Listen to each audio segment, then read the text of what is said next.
Катачылык болсо кечирим сурайм. Топурактын торкоозун деген эми сиздигин чечмелеп кетип калайын да сразу эле. Топурак деген топураган уругуң ак деген сөз да. Аркаңдагы топураган уругуң ак. Торкоозун деген тордо деген жаап колдозун деген сөз да. Топураган уругуң сени жаап колдозун деген. Ошон үчүн биз топурак таштайбыз да. Ушул эле, башка маселе жок. Анан мыногу биринчи кийиттен баштайынчы, анткени аялдар көп экен да. Анан жана жилик деген эркектерге тиешелүү, аялдар түшүнбөй калат да жакшы. Кийит деген биринчи мындай да, тебетей, элечек, калпак, жолук, анан чепкен, анан чапан, анан кийит болот да. Бул биздин бузулбас салтыбыз да. Эми ошону кайра чечип кетем да, кайра эле чечип кетейин. Тебетей деген о аксакалды айтып атам. Тегиңе ээ бол деп атам да, аксакал тегиңизге ээ бол. Элечек деген элдин ээ болгон жери да. Биз Кыргызстан деген жерге ээ болдук го. Буну энелердин башына кийгизген да. Жерге ээ болгуң деп. Жоголбосун деп энелерге кийгизгенбиз. Калпак деген менин башымдагы. Сен элиңди бак, эр жигитсиңби? Үйүңдө катының, бала чакаң эле корголой бербей, элиңди бак деген сөз да. Калкыңды бак деген сөз. Жолук деген муногу келин бияк келин отурса, мунун жолу улук деп атат да. А мен айтып атам да, кыргызда комментарий берет сразу. Мунун эмнеге жолу улук десе, сенин уругуңду чачат. Уругуңду чачат. Мунун келген жолу улук. Ошон үчүн учааны ошо келиндин ата энесине тартат. Менин уругумду көбөйттү деп. Ошон үчүн бул келген келиндин жолу улук деп жолукту башына салган да. Анан чепкен дегендер бар го. Чепкен дегенди кийбейт. Туура түшүнгүлө. Чепкен дегенди илет. О, менеткеде илип коет го. Мен тияка кеттим балам. Чепти сен кара деген сөз да. Арканы сен кара, силер карагыла, мен кеттим тияка. Ошону белгиси. Чепкен деген бул белги. Аксакалдардан калган. Чапан деген биз Кыргызстан деген өлкөгө ээ болдук да. Ошого коркунуч келсе чап деген сөз да. Үйүңүзгө бирөө жаңжал салса жаакка чабасыз го. Ошондой мекениңди корго деген сөз. Ошон үчүн жана чиновниктерге бир жактан медаль алып келген балдарга жапканы сен өлкөңдү корго деген сөз да. Анан кийит деген не агыры? Кийит деген кийинкилер изин тапсын деген сөз. Ит деген изин тапсын деген сөз да. Иисти ит деп ат го. Мисалы үчүн кайласка барып бир жөрөлгөнү кылып атсаңыз, биздикине окшош болсо айтат да, муну кыргыз окшойт го депчи. Ошо изин таап алсын деп кийит деп койгон да. Кийинкилер изин тапсын деген сөз. Ушинтип 7 түрү менен биздин кийитке жаткызып кеткен. Бул биздин салтыбыз да. Анан жилик дегенди жыызын жеп атабыз да. 35 жыл жедик азырчы өз эркибиз менен. Бирок илик деген жокпуз да. Жыызын жедик, эми иликтези калды да. Илик дегенде эми кыскача айтып кетейин, менден бир иштерим менен келдим эле шашып атам да. Кары жилик деп коет. Эми силерге туура келбей калса, бир эле жилик туура келбей калат, аны түстөп коебуз кийин. Кары жилик деген карыларга айтып аткан сөз да, мындай. Бияк жигит мага айтып атат да, карыларды мен кандай карашым керек. Ошон үчүн жигитке тартат кары жиликтичи. Корто жилик деп коет бизде, эми аксы тарапта. Силерде күнжилик деп коет экен, алмашып калганда мен өзүмкүн айтып кете берейин. Корто жилик деген коргулбай толуктап тур деген сөз да. Анткени баланча айылда аксакал калып калды, чакы келбеди го деп жилигин алып койчу эле, билесиздерби илгери? Азыр аксакалды карабай калды. О, аксакалдын жилигин алып койгула дечи эле. Коргулбай толуктап туруш керек эр жигитчи. Ошон үчүн корто жиликти ошого тартат. Күн жиликти аял кишиге тартат. Эмнеге себептен? Ошол аксакалдын күнүн көрсөтө турган келин да. Анан күн жиликти кайра бизде далы деп коет. Далдалап күнүн көрсөт деген сөз. Кичине корчолоп кара атаңы деген сөз да.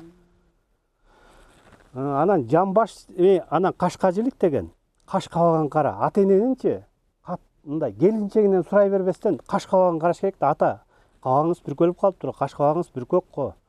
Дениңиз кандай деп сурап туруш керек экен да. Аялынан сурай берсе жакшы дей берет экен да. Ошон үчүн каш кабагын караш керек экен ата эненчи. Анан ата эненин жанын багыш керек экен. Жамбаш ошол да. Анан жото деген жотолор. Эң жотолор бар да.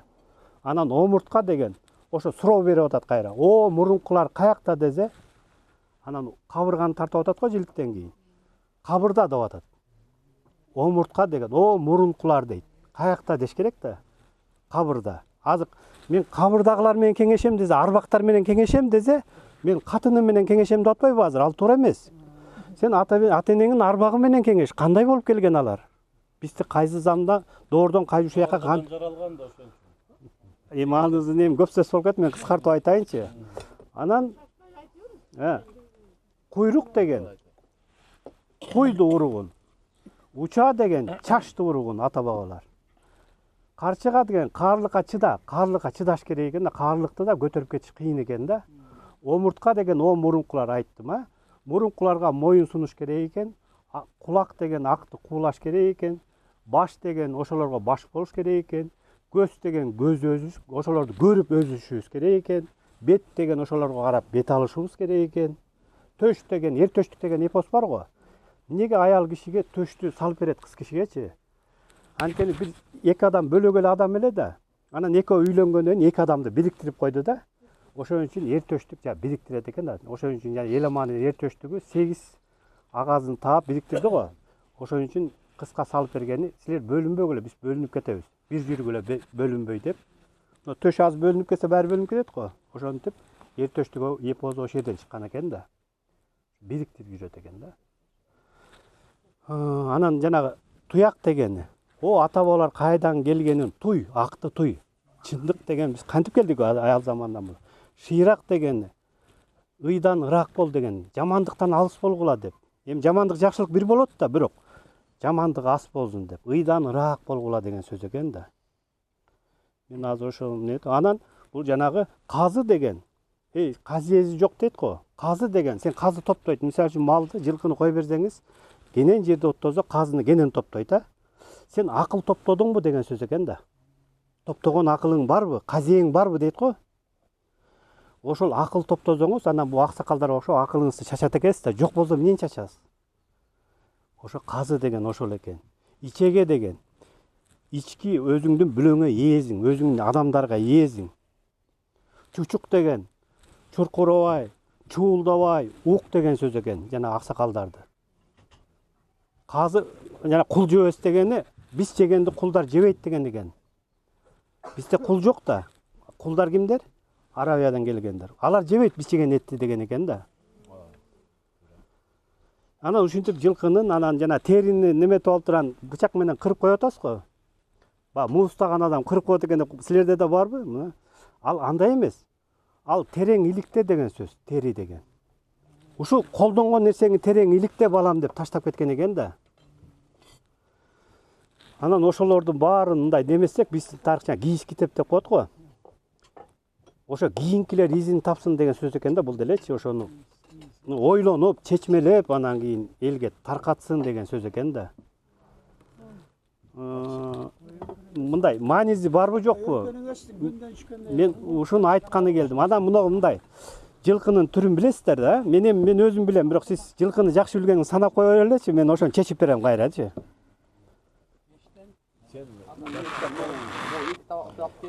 Тай, кунан, байтал ушуну атап койсоңуз мен кайра чечип коем ошонучу. Кулун, жабагы, тай, кунан, бышты. Байтал да кошулат.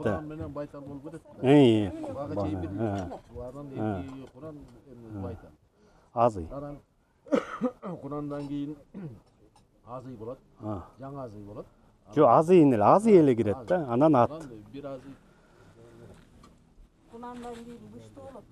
Бышты, кунандан кийин бышты, анан кийин азый болот. Азый сайдык аз болуп чыкканда.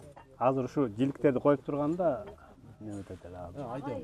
Жиликтерди айтып бербейби? Жо, айтып койдум. Айтып койдум, мен буну мындай кайра укмайынча бир эле айтканда көп калып калбайт. Анда сиз айтып бериңиз. Азыр аксакалдар алаксып атат.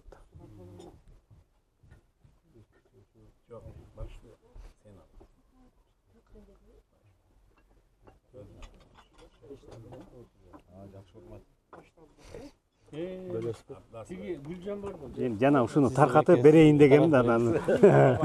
Сиз мастер экенсиз өзүңүз. Сенин жок. Сен мазар кылдырган адам.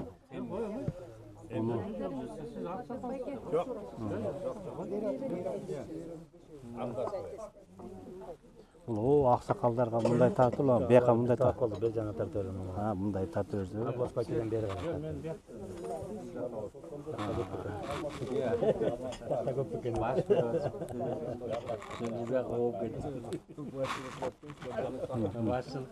Қайсы, систем бере қалып?